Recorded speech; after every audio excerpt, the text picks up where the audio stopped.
Hello everyone, welcome to biology with Ankita Pandey. तो आज हम लोग ह्यूमन ब्लड ग्रुप और सेक्स डिटर्मिनेशन के बारे में जानेंगे। मैंने आपको लास्ट वीडियो में ह्यूमन ब्लड ग्रुप के बारे में बताया था। तो आज हम कुछ एग्जाम्पल्स के थ्रू ये जानेंगे कि किस तरीके से क्वेश्चंस पूछे जाते हैं।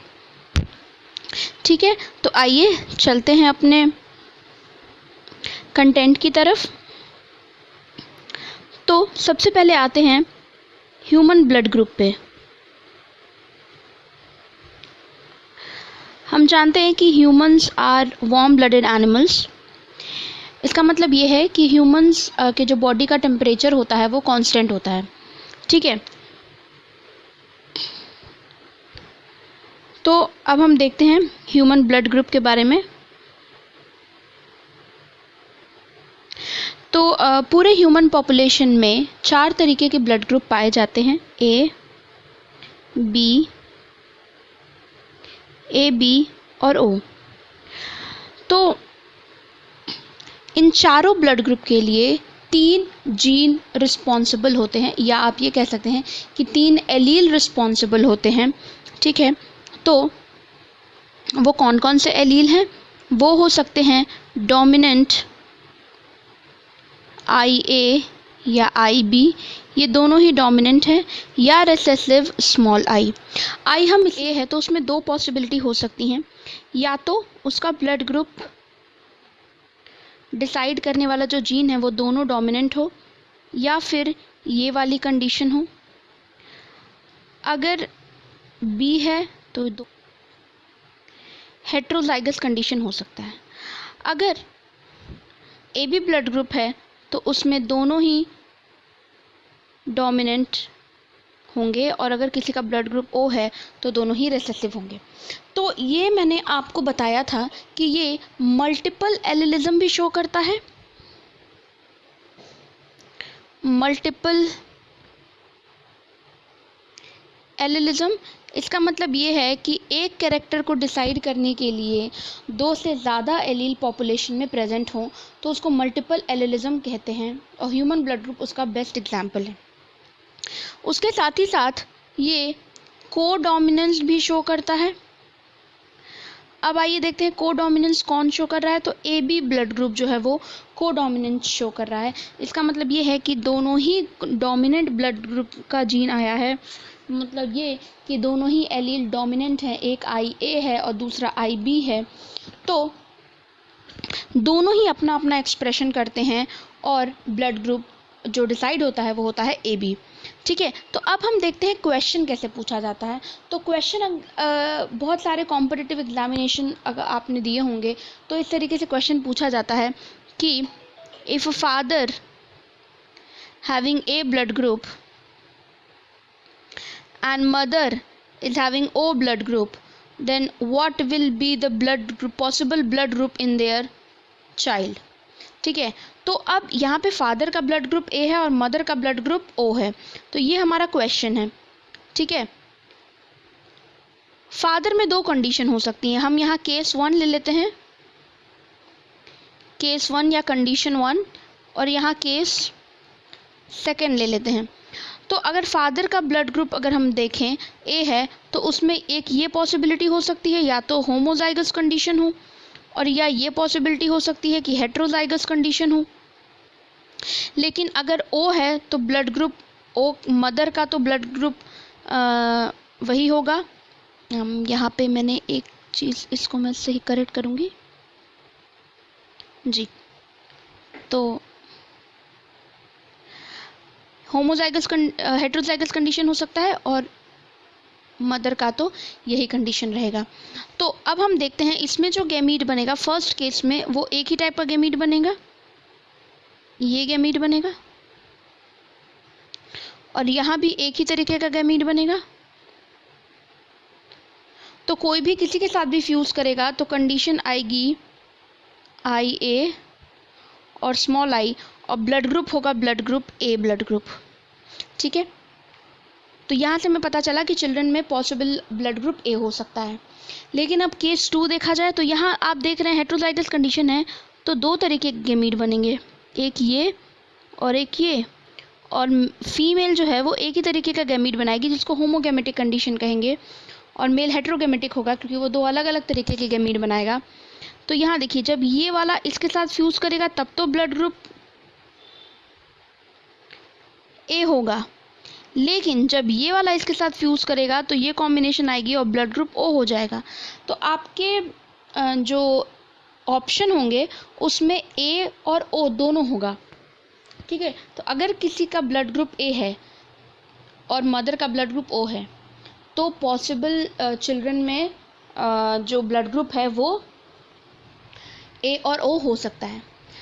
ये तो तब केस होगा, ये आप तब निकालेंगे जब आपको फादर और मदर का जीनोटिपिक कंडीशन नहीं पता हो, ठीक है। अगर आपको ये दे दिया, अगर इसी कंडीशन में दे देता कि फादर इज़ हेट्रोगैमेटिक या father is heterozygous, father is having heterozygous condition, तो आपको पता चल जाता कि हमारा तो केस नंबर 2 है, तो यहीं पे ये फादर ही जो है वो हेट्रोजाइगस हैं। तो जब ये वाला कंडीशन होगा तो ए और ओ दोनों ब्लड ग्रुप हो जाएगा। अगर मान लीजिए कि क्वेश्चन में ये दे दिया कि father is homozygous, father is showing homozygous condition, तो होमोजाइगस कंडीशन है तो उसका मतलब ये है कि दोनों एलील एक जैसे हो गए। तो जब एक जैसे हो गए तो सिर्फ और सिर्फ ए ब्लड ग्रुप होगा। तो अगर आपके क्वेश्चन में दिया है तब तो बहुत अच्छी बात है, लेकिन अगर आपके क्वेश्चन में नहीं दिया है तो फिर आप दोनों ही केस को कंपेयर करेंगे, ठीक है। तो आइए एक और एग्जांपल देख लेते हैं कि अगर फादर का ब्लड ग्रुप ए बी है और मदर का ब्लड ग्रुप ओ है तो फिर चाइल्ड में क्या पॉसिबिलिटी हो सकती है। तो आइए देखते हैं। अगर फादर का ब्लड ग्रुप ए बी है तो इसका मतलब उसके अंदर ये वाली कंडीशन होगी और मदर में ये वाली कंडीशन होगी। तो ये जब गैमीट बनाएंगे तो हेट्रोगैमेटिक बनाएंगे और यहाँ पे सिर्फ आई बनेगा। तो अब क्या होगा, जब ये इसके साथ फ्यूज़ करेगा तो कॉम्बिनेशन आएगा आई ए और स्मॉल आई, ब्लड ग्रुप होगा ए ब्लड ग्रुप, और जब ये इसके साथ फ्यूज़ करेगा तो कॉम्बिनेशन होगा आई बी और आई और ब्लड ग्रुप होगा बी। तो इसका मतलब ये है कि जब फादर का ब्लड ग्रुप ए बी है और मदर का ब्लड ग्रुप ओ है तो चाइल्ड का या तो ए ब्लड ग्रुप होगा और या फिर बी ब्लड ग्रुप होगा।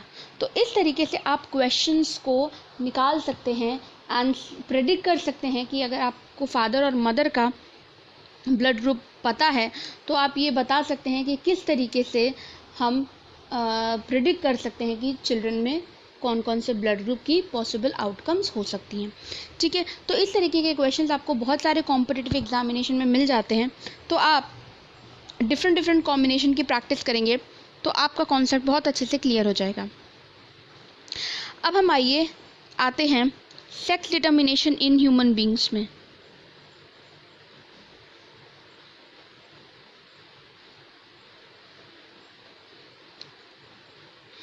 देखिए, सेक्स को डिटरमाइन करने के लिए भी, किसी भी ऑर्गेनिज्म के सेक्स को डिटरमाइन करने के लिए 2 फैक्टर होते हैं।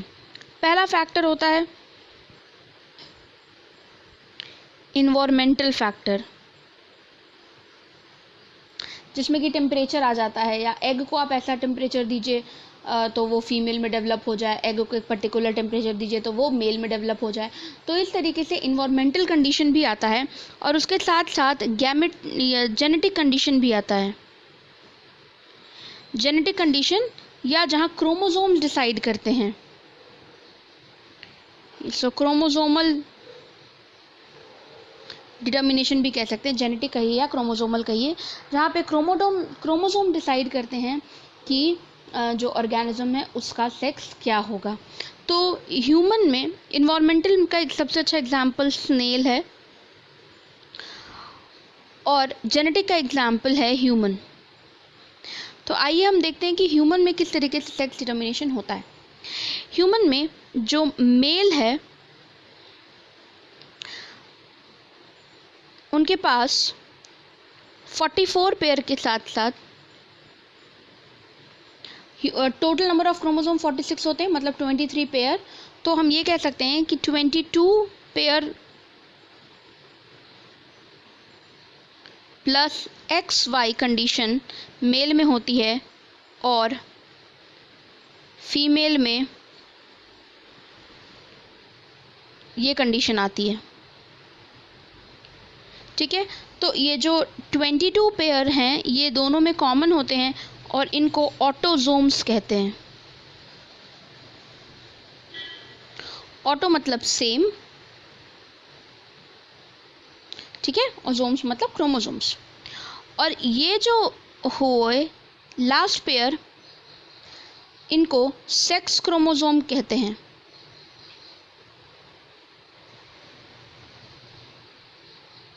तो लास्ट पेयर ही डिसाइड करता है कि ह्यूमन में जो नया फीटस डेवलप हो रहा है फीमेल के यूट्रस में, उसका सेक्स क्या होगा। तो आइए देखते हैं हम किस तरीके से प्रेडिक्ट कर सकते हैं, क्या पॉसिबिलिटी हो सकती है। तो अगर मेल है तो उसमें ये कंडीशन होगी और फीमेल है तो होमोजाइगस कंडीशन होगी। तो मेल आर हेटेरोगैमेटिक, इसका मतलब कि उनके जो स्पर्म प्रोड्यूस होते हैं उनमें आधे स्पर्म्स में एक्स क्रोमोसोम होता है और आधे में वाई क्रोमोसोम होता है। जबकि फीमेल जितने भी एग्स प्रोड्यूस करती है throughout their lifetime, तो उनमें एक्स क्रोमोसोम ही होता है। तो female are homogametic and males are heterogametic. तो ये हो गए होमोगैमेटिक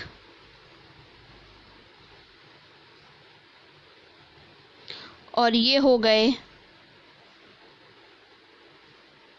हेटेरोगैमेटिक। ठीक है, तो अब कोई भी एग किसी भी स्पर्म के साथ फ्यूज़ कर सकता है। ये इतने सारे टाइप के स्पर्म बने, मतलब दो अलग अलग टाइप के स्पर्म हैं, आधे में एक्स क्रोमोसोम है आधे में वाई क्रोमोसोम है, लेकिन जितने भी एग्स बनते हैं उनमें सब में एक्स क्रोमोसोम ही होता है। ठीक है, तो अब अगर फ्यूजन होगा, हम इस तरीके से पनेट स्क्वायर में दिखा सकते हैं। इधर हम मेल का लिख देंगे, इधर फीमेल का। तो मेल में एक्स वाई है और फीमेल में एक्स एक्स है। तो अगर